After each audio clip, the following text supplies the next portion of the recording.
Esto no es una broma. Sabemos más de lo que piensas. Es mejor que no nos veamos. Ese fue el mensaje que recibí de mi madre mientras el avión descendía hacia el aeropuerto de San Sebastián. Lo leí 3 veces, intentando encontrar alguna señal de ironía o exageración. Nada. Era seco. Frío. Directo. Como si en esas pocas palabras hubiera encerrado algo mucho más grande que yo todavía no entendía. El plan era simple. O eso pensaba. Volví a casa tras 2 años sin poner un pie en esa ciudad, ni en esa casa, para escuchar la lectura del testamento de mi abuelo y, sobre todo, para finalmente decirle a mi familia lo que llevaba tiempo pensando. No habría más dinero. No más fondos familiares. No más silencios por conveniencia. Solo verdades. Tenía la carta preparada. Literalmente. En mi maletín estaba el sobre con las modificaciones al fideicomiso que mi abogado me ayudó a redactar, nuevos códigos de acceso, nuevas condiciones, y un párrafo final que decía en letra negrita: a partir de hoy, solo tendrá acceso quien contribuya. Nadie más vivirá del nombre de esta familia. El avión tocó tierra. Apagué el modo avión y mi móvil estalló con notificaciones, llamadas perdidas de mi tío Ernesto, mensajes de voz de mi hermana Clara, correos automáticos del banco. Pero fue ese mensaje de mamá el que lo paralizó todo. No por su tono, sino por lo que implicaba. ¿Qué era eso que sabían? ¿Quién se lo había contado? ¿Cómo lo supieron? Me dirigí al despacho del notario directo desde el aeropuerto. La sala estaba vacía cuando llegué, salvo por Laura, la secretaria de siempre, que me miró con una mezcla de incomodidad y algo que parecía miedo. «Hola, Laura». ¿Ya llegaron?, pregunté, aunque sabía la respuesta. Ella negó con la cabeza, pero su voz tembló. «Lo siento, señor Álvarez, pero algo pasó esta mañana». El despacho fue forzado. Entraron antes de abrir. «Ya llamamos a la policía». Caminé hasta el despacho de mi abuelo. La puerta de su oficina estaba entreabierta. El aire olía a papel viejo mezclado con perfume barato y nervios. Y entonces lo vi, el mueble del fondo, donde guardábamos el archivo familiar, tenía el compartimiento del fondo abierto. El pequeño cajón de seguridad que solo mi abuelo y yo conocíamos, estaba vacío. ¿Quién tiene acceso a esta oficina?, pregunté con la voz baja. Solo usted y su hermano, desde que su abuelo le dio la llave duplicada, susurró Laura. Ese detalle me perforó el pecho. Como si algo que ya sospechaba se confirmara con brutalidad. No dije nada más. Fui directo a mi portátil, accedí al panel del fideicomiso y comencé el proceso de emergencia: revocar todos los accesos, cambiar contraseñas, cerrar transferencias programadas. Tardé 15 minutos. En ese tiempo, borré años de dependencia. Y lo hice sin temblar. Esa noche, ya en casa del abogado, recibí otra alerta. Una de las cámaras del despacho había captado movimiento. Abrí el sistema de seguridad, adelanté la grabación y allí estaba, mi hermano Santiago, entrando por la puerta trasera, hablando por teléfono. No, ya lo hizo, pero tranquilo, él no puede hacer nada. El abogado es nuestro. Silencio. Sí, mañana firmamos todo. Si no se presenta, mejor. Tomé una captura. Envié un mensaje corto. Ups, captado. 10 minutos después, supe que la guerra había comenzado. Durante años, fui el que mantenía la paz en la familia. El hijo obediente. El nieto confiable. El hermano mayor que siempre aparecía con una solución cuando algo se rompía, una tubería, una deuda, una relación. Nadie me lo pidió abiertamente, pero el rol se me fue asignando en silencio, como un castigo heredado. Cuando mi abuelo enfermó, fue a mí a quien nombró administrador del fideicomiso familiar. Yo, el que había estudiado finanzas. El que tenía su propio despacho en Madrid. El que, para ese entonces, ya había pagado la universidad de mi hermano Santiago sin que nadie se lo pidiera. Es solo hasta que termine la carrera, dijo mi madre la primera vez que me lo pidió. Santiago tiene talento. No lo limites. Así empezó. Primero la matrícula. Después los libros. Luego la residencia. Y cuando, en el tercer año, Santiago dejó la carrera para explorar otras pasiones. Yo ya había invertido más de 30.000 euros. Nunca me los devolvió. Nunca los pidió como préstamo. Solo desaparecieron de mi cuenta, igual que desaparecía el de nuestras reuniones familiares, solo para aparecer cuando había un nuevo negocio que cambiaría su vida. Estoy desarrollando una aplicación para conectar emprendedores con mentores, me dijo una vez. ¿Y ya tienes el modelo de negocio? Pregunté. Bueno, no todavía. Pero tengo la idea. Esa conversación se repitió al menos 4 veces, con variantes, criptomonedas, NFT, energías verdes. En todas, él pedía. Y yo daba. Porque en el fondo quería demostrar que yo sí era parte de la familia. Que el hijo responsable merecía respeto, aunque no hiciera tanto ruido como el brillante. Mis padres nunca intervinieron. De hecho, parecían disfrutar del reparto desigual. Tu hermano es muy creativo, decía mamá, dándome palmaditas en el hombro. Tú eres el fuerte. El que aguanta, agregaba mi padre, como si eso fuera un cumplido. Durante años, creí que era cierto. Que mi valor residía en aguantar. En callar. En firmar cheques y fingir que no dolía. Incluso cuando mi hermana menor, Julia, dejó su carrera para dedicarse a la pintura y papá me pidió cubrir sus clases privadas, yo acepté. Solo por unos meses, me dijeron. Duraron 2 años. El fideicomiso que manejaba era lo único que tenía estructura. Normas. Propósito. Mi abuelo lo había creado para que su legado ayudara a mantener unidas a las generaciones futuras, no para que se convirtiera en una caja chica para caprichos. Pero la familia encontró la manera de manipularlo también.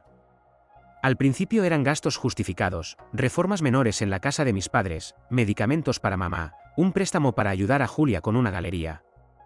Pero pronto llegaron solicitudes como: ¿podrías autorizar un adelanto para el coche de Santiago?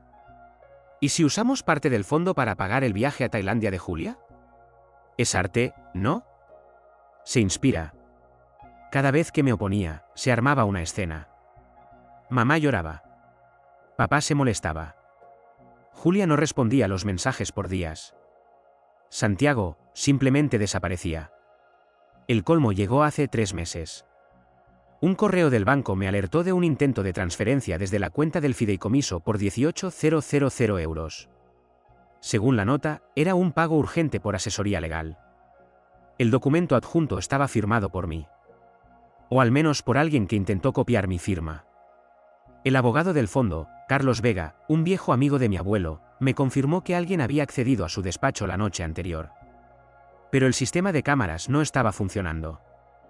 Un fallo curioso. Carlos se mostró nervioso. Se notaba que quería decirme algo más, pero no se atrevía. ¿Tú firmaste esa autorización, David? Me preguntó. No. Nunca. Entonces deberíamos denunciarlo. Pero, bueno, estamos cerca de la lectura del testamento. Quizá convenga esperar. ¿Esperar qué? ¿A que vacíen el fondo? Desde ese momento comencé a recopilar información. Cambié las contraseñas de acceso. Solicité registros bancarios. Hablé con la notaría. Instalé cámaras nuevas. Y entonces encontré lo que me rompió por dentro, copias de mis firmas en 3 solicitudes anteriores, con montos importantes. Todo apuntaba a alguien con acceso cercano. Santiago. Solo él y yo teníamos llaves del despacho del abuelo. Solo él sabía cuándo Carlos no estaría en la oficina. Solo él tenía el descaro. Me enfrenté a mi madre con los documentos en mano. ¿Tú sabías esto? Le pregunté. Ella me miró con expresión vacía. Como si no quisiera ver lo que tenía delante. Hijo, no puedes culpar a tu hermano. Él solo necesitaba ayuda. ¿Y por eso falsificó mi firma? ¿Eso está bien para ti? No pongas a la familia en riesgo por una tontería, David. Todos hemos hecho cosas así alguna vez. ¿Así? ¿Así como, mamá? ¿Cruzar ese límite, robar? Ella no respondió. Solo bajó la mirada. Entonces lo entendí, no solo lo sabían. Lo permitieron. Quizá incluso lo impulsaron. El mensaje que recibí en el avión esa mañana cobraba sentido. Sabemos más de lo que piensas. Sí. ¿Sabían? Y temían que yo hiciera lo que ya había decidido, cortar con todo. No solo cerrar el fondo. sino dejar de ser el tonto útil que pagaba y callaba. Cuando esa noche recibí la grabación donde Santiago le decía a alguien él no podrá hacer nada. El abogado es nuestro, sentí una mezcla de rabia y claridad. Había cruzado una línea. Ya no era un hermano descarriado. Había cruzado todos los límites. Y no uno cualquiera. Uno que confiaba tanto en su impunidad que ni se molestaba en borrar sus huellas. Por eso le escribí. Ups, captado. 10 minutos después recibí una llamada de número privado. No contesté. Apagué el móvil. La guerra había comenzado. Y esta vez, yo no pensaba perder. Esa noche no dormí. No por miedo. Ni siquiera por rabia. Era algo más profundo. Como si se hubiera desprendido una costra vieja, y debajo estuviera una herida aún abierta. Llevaba años ignorándola, creyendo que ayudar era un acto de amor, de lealtad. Pero esa noche comprendí la verdad con una claridad insoportable. Había sido una inversión emocional en una familia que no creía que yo valiera nada si no pagaba. La mañana siguiente tomé decisiones. La primera, llamar a un nuevo abogado. Señor Álvarez, dijo Clara Ramírez, con voz firme, lo primero que vamos a hacer es levantar una denuncia formal por suplantación de identidad. ¿Y si quiero evitar una demanda penal? Eso depende de lo que quiera conseguir. Pero si su hermano falsificó su firma, accedió ilegalmente a cuentas protegidas y usó fondos sin autorización, puede ser imputado. Le pedí que preparara 2 documentos, uno para congelar cualquier acceso al fideicomiso, y otro para convocar a la familia a una reunión extraordinaria. Quería mirarles a los ojos. A todos. Envió las citaciones al mediodía. El motivo era simple, revisión urgente del testamento y administración del patrimonio familiar. Nada más. Lo suficiente para provocar nerviosismo. Lo suficiente para que todos asistieran. La reunión fue 2 días después, en la casa de mis padres. A las 6. Aparecieron todos. Papá y mamá, vestidos como si fueran a misa. Julia, con su mirada de superioridad melancólica. Santiago, con el mismo aire despreocupado que usaba de niño cuando rompía algo y fingía que no le importaba. Y mi tía Clara, la hermana menor de mi madre, a quien nadie había invitado pero que apareció igual para mediar. Yo llegué último, acompañado por Clara Ramírez, la abogada. Mi madre puso mala cara al verla. Julia fingió que no la reconocía. Santiago hizo un comentario sarcástico. ¿Hace falta una abogada? ¿No es esto solo una reunión familiar? No lo es, respondí sin sonreír. Hoy no vine como hermano. Vine como administrador legal del fideicomiso. Nos sentamos en silencio. El comedor nunca había estado tan tenso. Bien, empecé. Voy a ser claro. He descubierto múltiples accesos no autorizados al fondo familiar. Entre ellos, documentos falsificados con mi firma. Tengo pruebas. Fechas. Grabaciones. Santiago se rió. ¿Y eso qué? ¿Ahora vas a jugar al policía? No. Voy a decir la verdad, saqué un sobre y lo coloqué sobre la mesa. Aquí están las grabaciones de seguridad que muestran tu ingreso ilegal al despacho del abuelo hace 4 noches. También los registros de los intentos de transferencia. Y los correos falsificados. Santiago palideció. Estás exagerando. Yo no. ¿No qué? ¿No intentaste robar? ¿No dijiste por teléfono el abogado es nuestro? ¿No pensabas que no iba a hacer nada? Mi madre intervino con voz temblorosa. David, por favor. Esto no se resuelve así. No puedes humillar a tu hermano. Es tu sangre. ¿Mi sangre? Reí con amargura, como cuando falsificó mi firma. ¿Como cuando todos ustedes sabían lo que hacía y callaron? Mi padre, que hasta entonces había estado callado, habló con voz baja. Hijo, fue un error. Todos nos equivocamos. ¿Un error? ¿Robar un fondo destinado al futuro de la familia? ¿Y usar a un abogado que claramente fue cómplice? Clara Ramírez intervino por primera vez.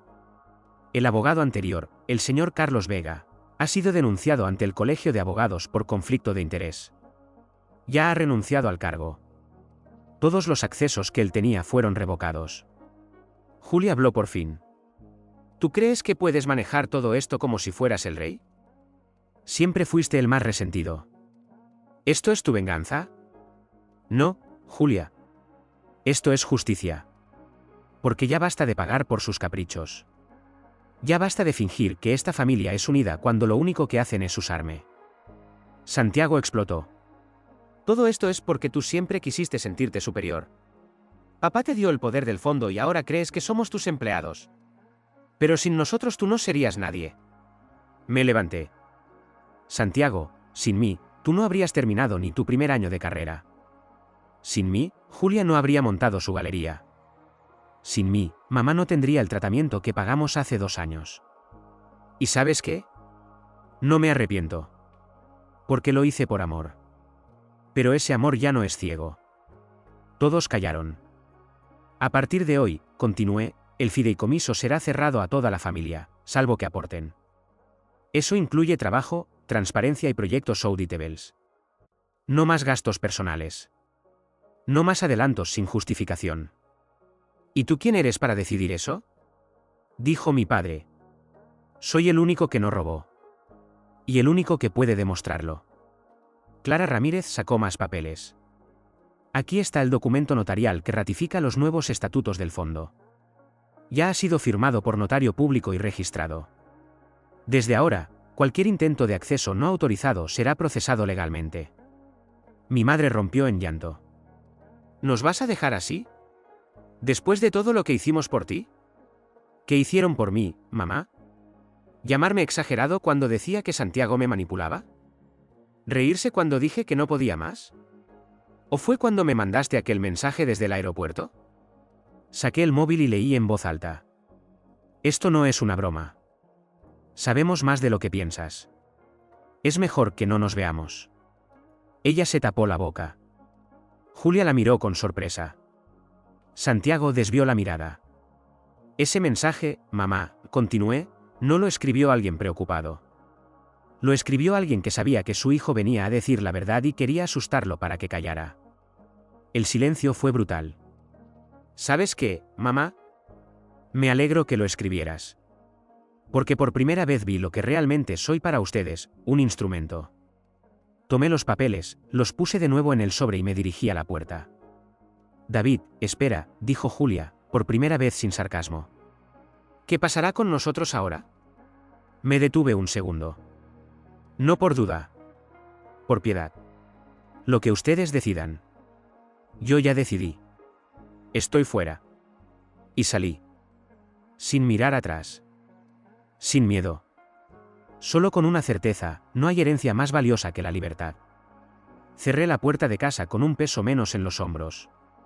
No era alivio. No todavía.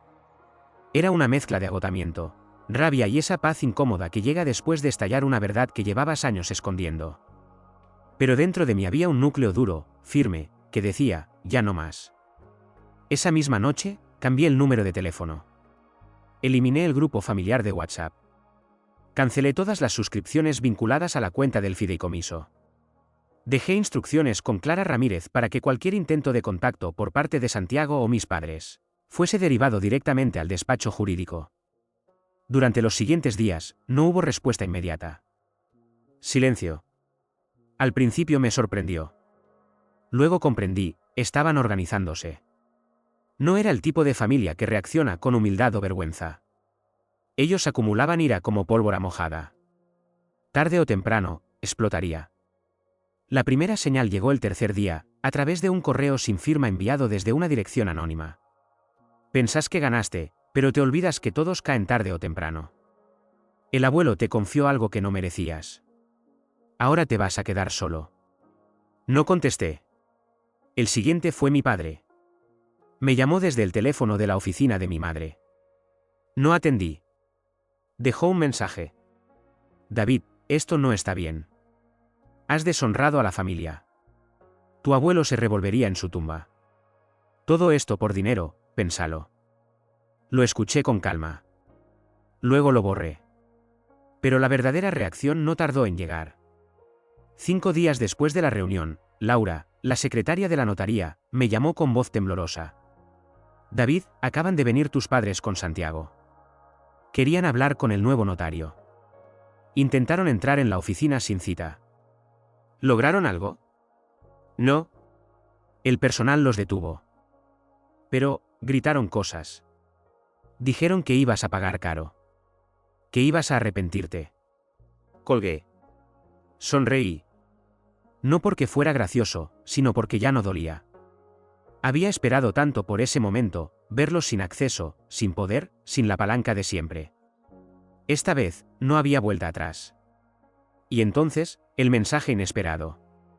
Una notificación en mi correo personal. Remitente, Santiago A. Asunto, solo quiero hablar. Dudé. No porque creyera en su arrepentimiento, sino porque algo me decía que esto era diferente. Abrí el mensaje. David, no voy a justificar nada. Solo quiero que sepas que no todo es lo que parece. Quiero explicarte algunas cosas. No para que me perdones, sino para que sepas qué hice y por qué. Si querés, vení mañana al Café El Molino. 5, solo. No hay trampa. No hay amenaza. Solo la verdad. No supe si era sinceridad o manipulación. Pero fui. El café estaba casi vacío. Santiago estaba en una mesa del fondo, con un café intacto frente a él y la mirada apagada. Cuando me vio, no sonrió. Solo asintió. Me senté. 10 minutos, le dije. No los necesito todos, respondió. Solo vine a decir que sí, lo hice. ¿Robé? Falsifiqué. Pero no lo hice por capricho. Lo hice porque mamá me lo pidió. Lo miré, sin expresión. ¿Eso es lo mejor que se te ocurre? ¿Culpar a mamá? No la culpo. Solo digo que ella lo supo todo. Desde el principio. Incluso lo del abogado Vega. Lo conocía desde joven. Fue idea de ella que lo usáramos para manejar mejor el fondo. ¿Y tú solo obedecías órdenes?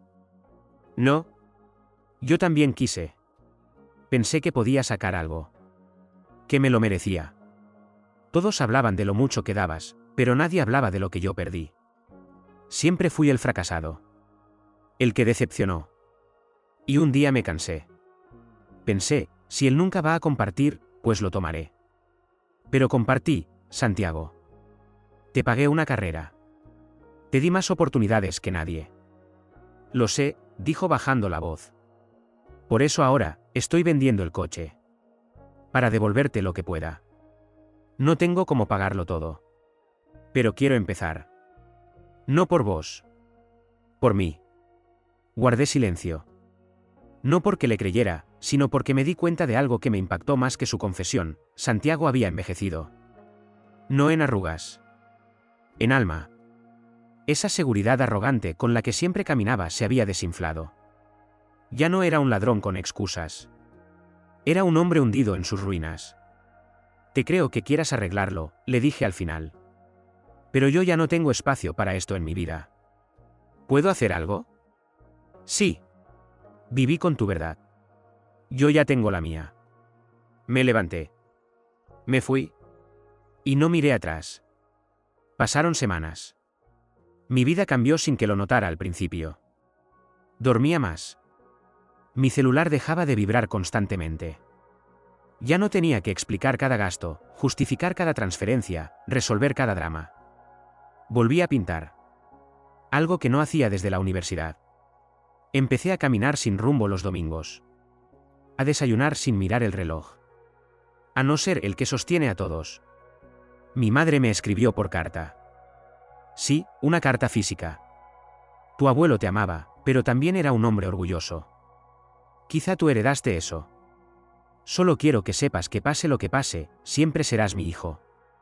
Aunque hoy no te entienda, tal vez un día lo haré. No contesté.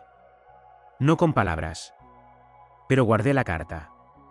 No por amor, sino por cierre. Un mes después, Clara Ramírez me informó que la auditoría al fondo había concluido. Las irregularidades eran mayores de lo que pensábamos. No solo Santiago. También Julia había recibido pagos no autorizados por eventos artísticos inexistentes. Todo fue documentado. Ella nunca me contactó. Y entonces, algo inesperado. Una llamada. Número desconocido. Mujer, voz suave. ¿David Álvarez? Sí. Habla Elena. Fui pareja de Santiago hace algunos años. Solo quería agradecerte por haber hecho lo que hiciste. Él me debía dinero, y al ver que cerraste el fondo, me lo devolvió. No sé qué cambió. Pero gracias. Colgué. Me quedé mirando al cielo. Por primera vez, algo había cambiado para bien. No solo para mí. Ese fue el verdadero cierre.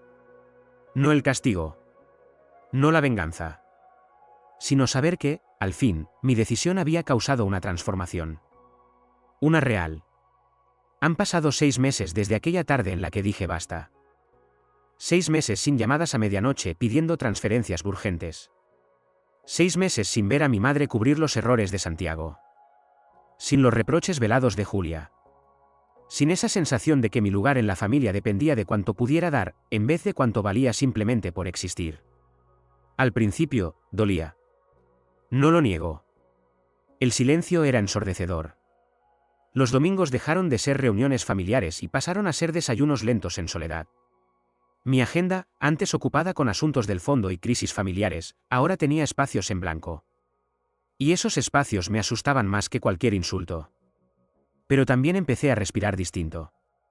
Reencontré viejos amigos que creí perdidos. Recuperé pasatiempos que me gustaban y que había enterrado bajo la culpa. Me anoté en un curso de cerámica. ¿Cerámica? Sí. Porque siempre me había llamado la atención, pero nunca me lo permití. Porque siempre había algo más importante, ellos. Una tarde, mientras moldeaba una taza imperfecta, comprendí algo tan obvio que dolía. Yo no era egoísta por poner límites. No era cruel por dejar de pagar. No era ingrato por decir no. Era libre. Y en esa libertad descubrí otra verdad. Mi familia no me odiaba por cambiar. ¿Me temían? Temían a un hijo que ya no podían manipular. A un hermano que ya no les debía nada. Y por eso trataron de destruirme con lo único que sabían usar, la culpa. Pero esa culpa ya no funcionaba. Porque ahora, cada vez que dudaba, me repetía una frase. No soy su banco. No soy su escudo.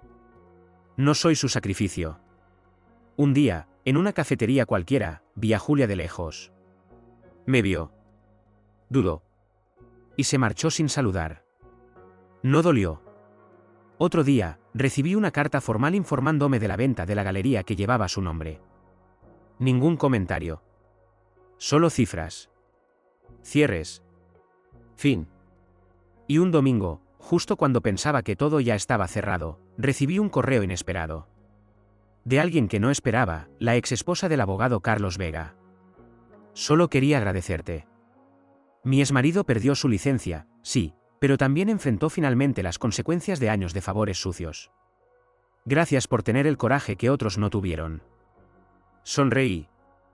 No por venganza. Por justicia. Porque en una familia como la mía, decir la verdad era un acto de guerra. Y yo la había ganado. No con gritos. No con castigos. Con límites. Hoy ya no pienso en el fondo familiar. Ni en los cumpleaños olvidados. Ni en las cenas tensas. Pienso en mí. En lo que soy sin ellos. Y por primera vez, me gustó. Mi historia no termina con reconciliaciones ni abrazos falsos. Termina con una elección. Nunca más me usarán. Nunca más me pondrán último. Y nunca más seré su banco.